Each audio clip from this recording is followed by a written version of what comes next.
Tetap optimis, saudara-saudara, dan shalom buat kita semua. Nah, saudara-saudara yang saya kasih di dalam nama Tuhan Kristus, di hari yang ketiga, hari Rabu ini, kita akan meneruskan bicara tentang family in Christ. Kemarin kita bicara tentang istri, peranannya di dalam sebuah keluarga, yaitu pada hari Senin, hari Selasa, kita bicara tentang suami, peranannya di dalam sebuah keluarga.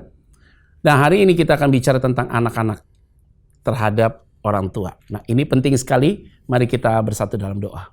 Terima kasih pada hari ini kami mau menyerahkan total hidup kami kepada Tuhan. Tuhan yang memberkati perenungan kami pada hari ini. Di dalam nama Tuhan Kristus kami berdoa dan mengucap syukur. Haleluya. Amin.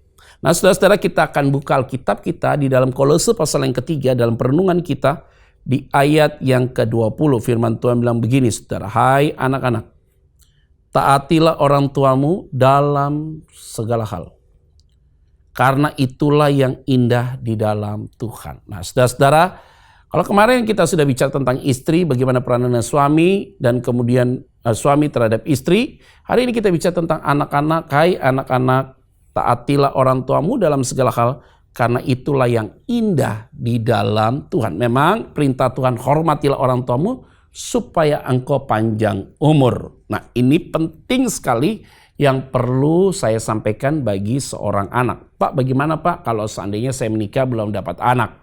Maka tadi saya sudah bilang, hubungan suami istri itu sudah clear di hari Senin dan hari Selasa. Hari Rabu ini, jika engkau nggak punya anak, tapi ingat baik-baik, engkau sudah memiliki anak-anak rohani di dalam kehidupan komunitasmu ataupun dalam kehidupan pergaulanmu. Khusus ini adalah anak yang keluarga yang punya anak, dan ini penting untuk saya sampaikan. Hai anak-anak, kalimatnya adalah engkau harus menghormati orang tuamu dengan baik. Nah, ini yang bagian penting sekali, yaitu apa? Jangan mengeluarkan sumpah serapah kepada orang tuamu, jangan mengutuk orang tuamu, itu sangat tidak baik. Dan yang paling penting sebagai seorang anak, ingat baik-baik, jangan meminta warisan ketika orang tuamu masih hidup. Karena warisan itu tidak boleh diminta, tapi warisan itu diberikan oleh orang tua. Kalau anak meminta warisan, maka secara bersamaan kamu sedang mengutuk orang tuamu atau engkau berkehendak agar orang tuamu itu mati. Karena orang tualah yang akan memberikan warisan kepada siapa. Oleh karena itu kita harus tahu memposisikan diri dengan tepat. Jangan sampai engkau tidak memperhatikan orang tuamu. Kamu harus memperhatikan orang tuamu, kamu harus menolong dia.